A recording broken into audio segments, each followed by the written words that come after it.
నా ప్రాణం పోయిన ఖుషీని వదులుకోనని నీకు తెలుసు కదా. అయినా ఎందుకు గొడవ చేస్తున్నావు? ఏం కావాలి నీకు? నువ్వు కావాలి. నాకు మా అక్క స్థానం కావాలి. నేను తప్ప ఆ స్థానంలో ఇంకొకరుండడానికి వీల్లేదు బావా.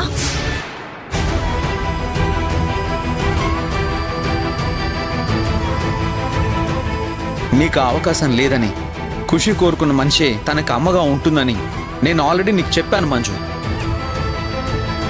రాధకి నాకు పెళ్లి జరిగిపోయింది కాబట్టి నువ్వు ఇంకా మీ అక్క స్థానంలోకి రావాలని ఆలోచించడం కరెక్ట్ కాదు మంజు.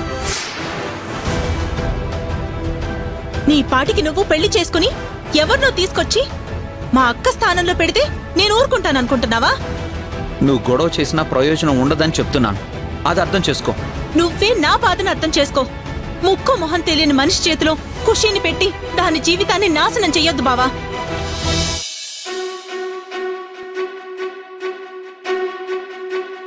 ఆ రాధతో తెగతింపులు చేసుకుని నన్ను పెళ్లి చేసుకో.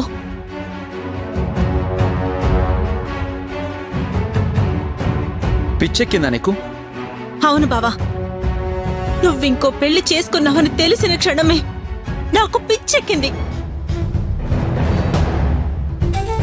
మా అక్కకి తప్ప ఇంకో ఆడదానికి తన జీవితంలో చోటు లేదని చెప్పిన మా బావ చెప్పా పెట్టకుండా కొత్త పెళ్ళాన్ని తెచ్చుకుని తనతో పూజలు వ్రతాలు చేయడం చూడగానే నాకు పిచ్చెక్కిపోయింది. ఇంత మోసం ఎలా చేసావు బావా నువ్వు? నేనెవరిని మోసం చేయడం లేదు మంజు. ఖుషీకి ఏది మంచో అదే చేశాను. అది నువ్వు అర్థం చేసుకోకుండా ఇలా గొడవ చేస్తానంటే మాత్రం నువ్వు ఇక్కడికి రావాల్సిన అవసరం లేదు.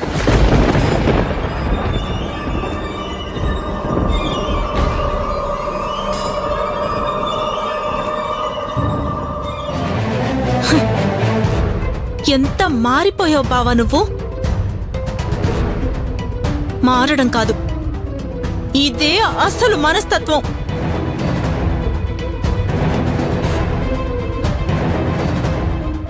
ఇన్ని రోజులు మా నాన్నే నిన్ను సరిగ్గా అర్థం చేసుకోలేదు అనుకున్నాను. కానీ నీ విషయంలో మా నాన్న ఆలోచనే కరెక్ట్ అని నాకు ఇప్పుడు అర్థమైంది.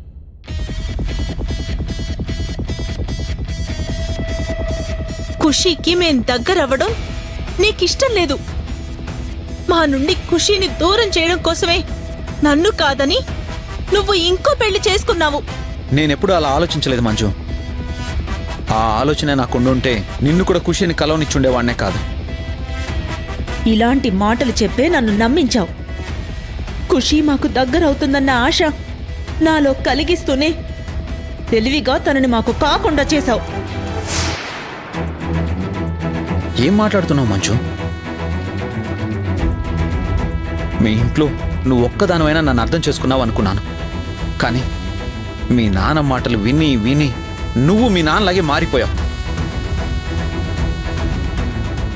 మీ నాన్నలాగే ఖుషీని నా నుండి బలవంతంగా లాగేసుకోవాలని ప్రయత్నం చేశావు. కాబట్టి నిన్ను కూడా ఖుషీకి దూరంగా పెట్టక తప్పదు మంజు.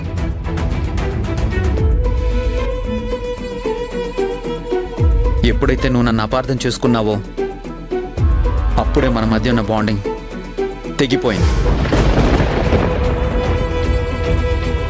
ఈ రోజు నుండి నీకు నాకు మధ్య ఎలాంటి రిలేషన్ ఉండదు.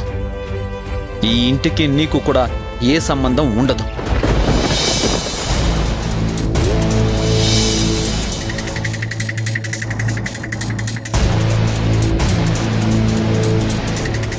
వెళ్ళిపో ఇక్కడి నుంచి. వెళ్తాను, కానీ ఒక్క విషయం గుర్తు పెట్టుకో బావా. నేను నిన్ను వదిలిపెట్టను. మాటలతో బంధాలు తెంచేసినంత మాత్రాన అంతా ముగిసిపోయినట్టు కాదు. ఖుషీకి నాకు మధ్య ఉన్నది రక్త సంబంధం. దాన్ని తుడిపేయడం ఎవ్వరి వల్ల కాదు. కాబట్టి ఎప్పటికైనా మా అక్క స్థానంలోకి వచ్చేది నేనే.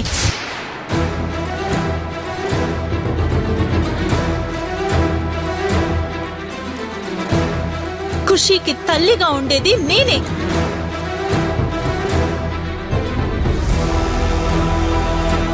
అది జరిగి తీరుతుంది.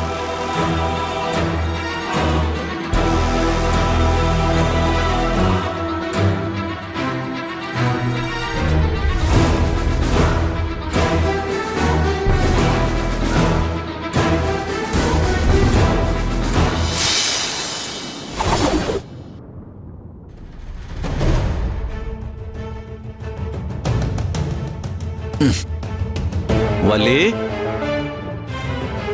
వల్లి కాస్త మజ్జిగ కలిపివు.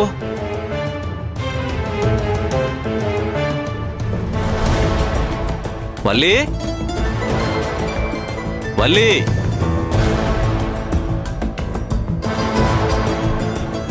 వల్లి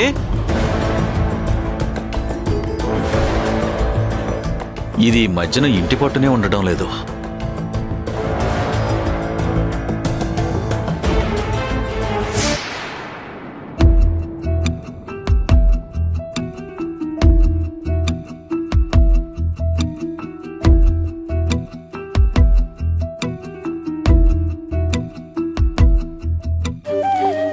అన్నయ్య,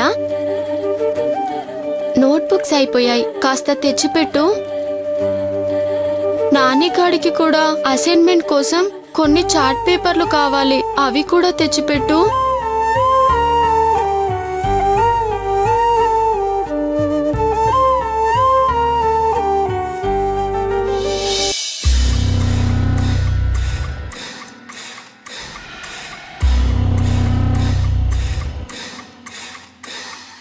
పాపం సిరి నోరు తెరిచి అడగలేక ఇలా రాసిపెట్టి వెళ్ళింది. ఇప్పుడెలా? డబ్బులు లేవే. ఈ డబ్బు నా కోసం మాత్రమే దాచుకోలేదు, మన కోసం దాచాను. అవసరం ఉంటే అడిగి తీసుకో, తప్పులేదు.